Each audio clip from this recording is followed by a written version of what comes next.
Primeira pergunta que eu queria fazer para você, porque de uns anos para cá, vocês deixaram aquele liberalismo ortodoxo de lado e passaram a criar um projeto próprio de Brasil, né? Queria que você falasse um pouco sobre essa trajetória.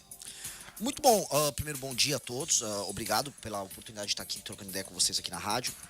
De fato, quando nós surgimos, né, nós tínhamos um mínimo denominador comum, que era a ideia de combate à corrupção, redução da máquina do Estado, fim de privilégios. Isso nos colocava como liberais, meio dogmáticos. Até porque o Brasil passava por uma crise de ausência dos princípios básicos de liberalismo. Você tinha um Estado altamente pessoal, não impessoal, ou seja, você tinha um centrão com a Dilma liderando aquele escândalo de corrupção, que era o escândalo do Petrolão.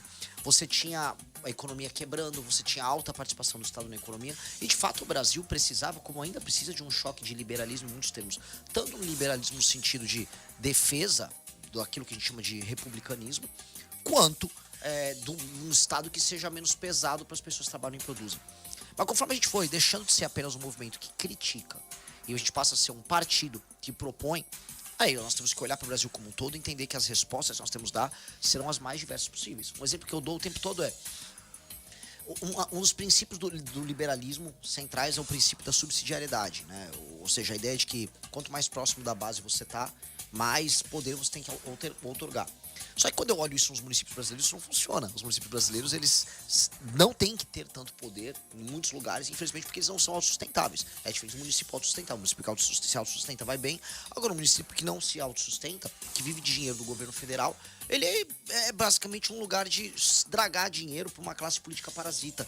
E eles não entregam serviço para as pessoas. Portanto, o governo federal tem um papel em civilizar esses municípios, em obrigar os líderes locais a aplicarem políticas públicas. Isso é liberal ou não? Não sei, eu só sei que funciona. O que eu tô propondo é fazer coisas que funcionam, não ficando preso numa caixinha ideológica. A gente já também tá discutindo muitas coisas no Brasil dentro de caixinhas ideológicas retardadas. São caixinhas ideológicas estúpidas, de gente imbecil, gente burra. Por isso que a gente vê petista e bolsonarista se engalfinhando, e a gente tem que sair fora desse tipo de discussão idiota. E você tem, nesse sentido, um projeto, vamos dizer assim, que é o projeto da responsabilidade administrativa, certo? Isso, lei de responsabilidade gerencial. Que a Gerencial. ideia é o seguinte, cara. Se hoje um prefeito no Brasil, ele já entendeu a seguinte coisa, que é mais fácil ele não entregar nada, ele não fazer nenhum esforço sério para melhorar a educação, segurança, infraestrutura, saneamento básico na cidade dele. Ele tem que pegar as vagas na máquina pública, em vez de gastar com técnicos bons, ele colocar pessoas, famílias de pessoas lá para ele comprar o voto dessas famílias, os apaniguados e tal.